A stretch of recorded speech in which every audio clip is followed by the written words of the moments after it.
Se partires um dia rumo a Ítaca, faz votos que o caminho seja longo, repleto de aventuras, repleto de saber. Nem Lestrigões, nem os Cíclopes, nem o colérico Poseidon te intimidem.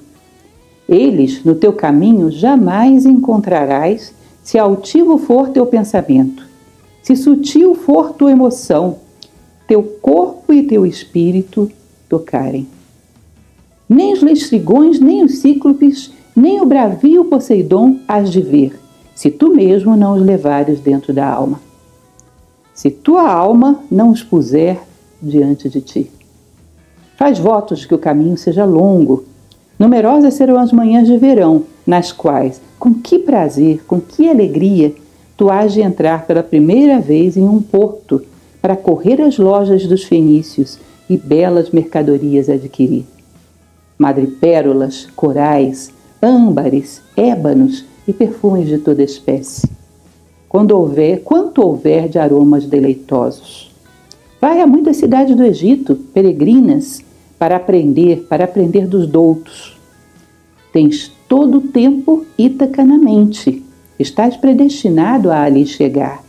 Mas não apresses a viagem nunca.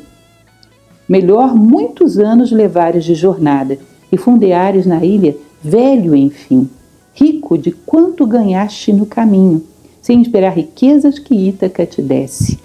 Uma bela viagem deu-te Ítaca. Sem ela, não te porias a caminho. Mais do que isso, não lhe cumpre dar-te.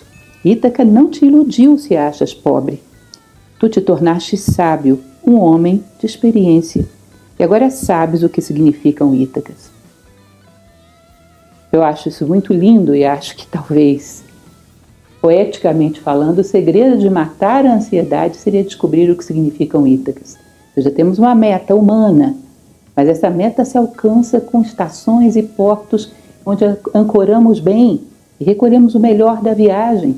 É como uma viagem de trem, onde você em cada estação para, visita todos os locais, pega tudo de belo, grava na tua memória, grava na tua alma e volta para o trem e continua o seu destino sem pressa, saboreando cada passo do caminho.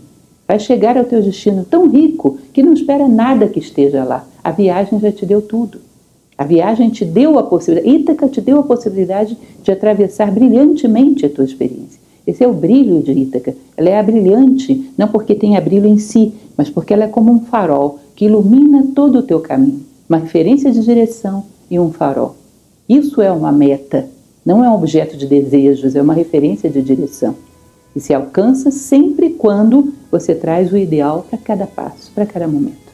Saborear a vida é também um poderoso antídoto para a ansiedade, talvez o maior de todos. Eu gostaria de distinguir um elemento que é importante, expectativa versus esperança.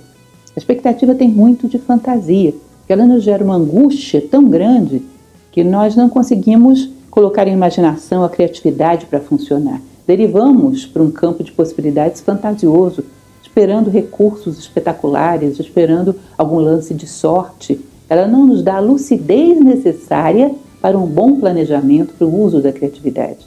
Entendam que expectativa, estresse, são situações de emoção muito alta. E emoção normalmente é antípoda da razão. Se eu estou muito excitado, muito emocionado, muito possuído por desejos ou paixões, eu não raciocino. E quando eu estou muito lúcido, com a mente muito tranquila, as emoções normalmente estão sóbrias. Então a expectativa altera de tal forma as emoções que ela não nos coloca num estado ideal para conquistar coisas, para conquistar o caminho, para superar obstáculos. Ela nos coloca numa situação de medo, de premência de resultados, de instabilidade constante. Ou seja, ela é um péssimo estado de eficiência. Ela tira de nós a melhor ferramenta que temos para alcançar objetivos, que é a lucidez. Então a esperança não é isso. A esperança não é só espera. A esperança demanda criatividade, vontade. A esperança reúne todas as ferramentas e ataca armada até os dentes, como se diz, usando tudo aquilo que ela tem de melhor. Esperança demanda vontade e criatividade. A expectativa muitas vezes demanda só medo, ansiedade e roer de unhas. não mobiliza o melhor do homem, portanto minimiza as suas possibilidades de atingir um bom resultado. Nós temos, com a expectativa, um presente ausente. E como em qualquer momento da vida a única coisa que temos é o momento presente, acabamos tendo uma vida ausente, esperando por alguma coisa que talvez não fosse nem tão boa assim. Ítaca é pedregosa, é seca. O melhor que ela te dá é a possibilidade de fazer um caminho rico e chegar a ela com o braço repleto de frutos. Então, essa é uma consideração importante a fazer. E outro elemento interessante que a gente tem que perceber é que a ansiedade, ela é tão limitante que ela muitas vezes não vê as coisas em si. Ela vê aquilo que você projetou nas coisas. É famosa aquela história do cidadão que furou o pneu à beira de um caminho e quando ele foi ver, o estepe estava vazio. Ele viu uma casinha e foi lá pedir ajuda.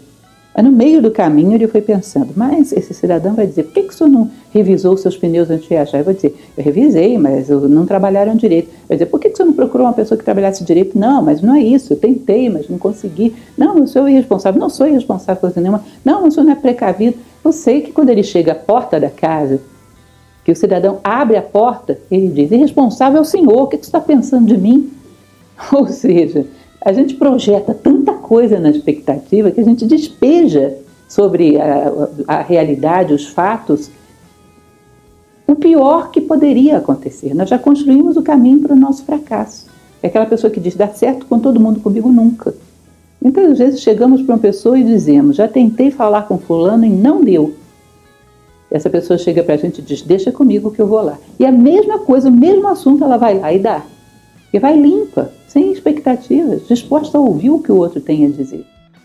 Existe uma fábula oriental antiga que diz que um homem foi para um lago e nesse lago não havia peixes. Então ele levou um grande barril cheio de peixes, chegou no meio do lago, despejou os seus peixes e ficou lá pescando o que ele mesmo levou. Então, se eram peixes muito pequenos, se eram peixes ruins, foi porque ele levou só isso.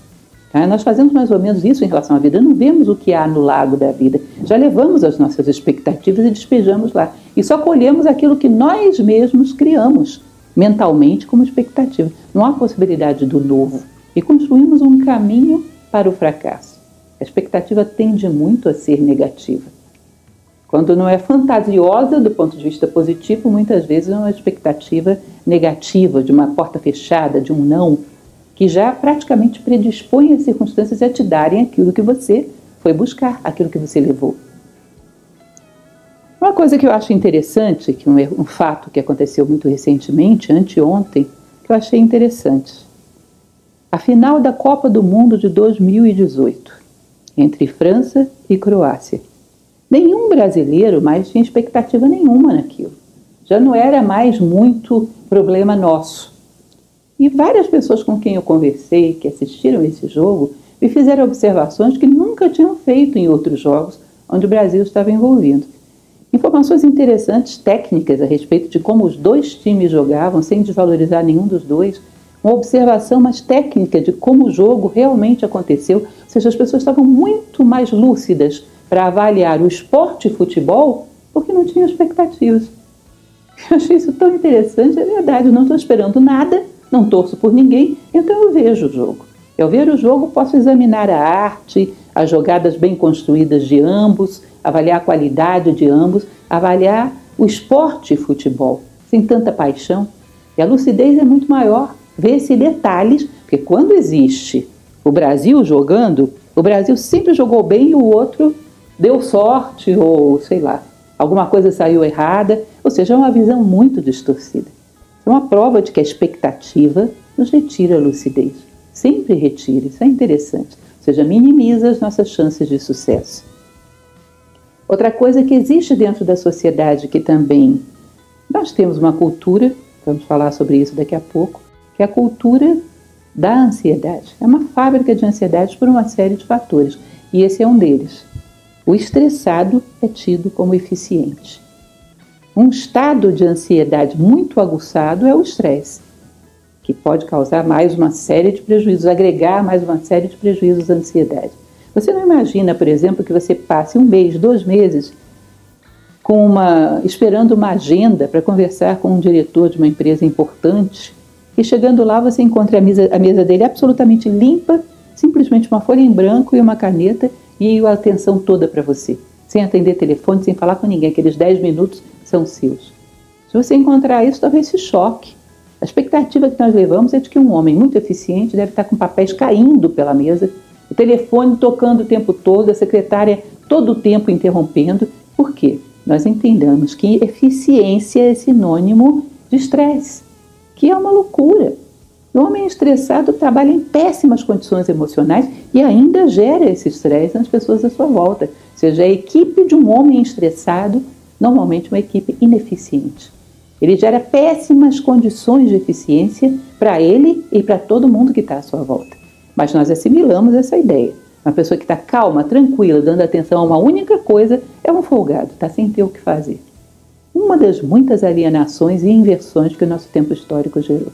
Cada coisa no seu lugar, e no seu tempo e no seu lugar, cada coisa reina soberana. Isso é um eficiente. Ele dá o melhor de si para cada coisa que ele se propôs a fazer. Cada uma reina soberana naquele território que ele limitou para ela. Então é um elemento que também fabrica ansiedade. Os eficientes são estressados. Não são. Eu nunca conheci nenhum estressado eficiente. E não acredito que alguém tenha conhecido.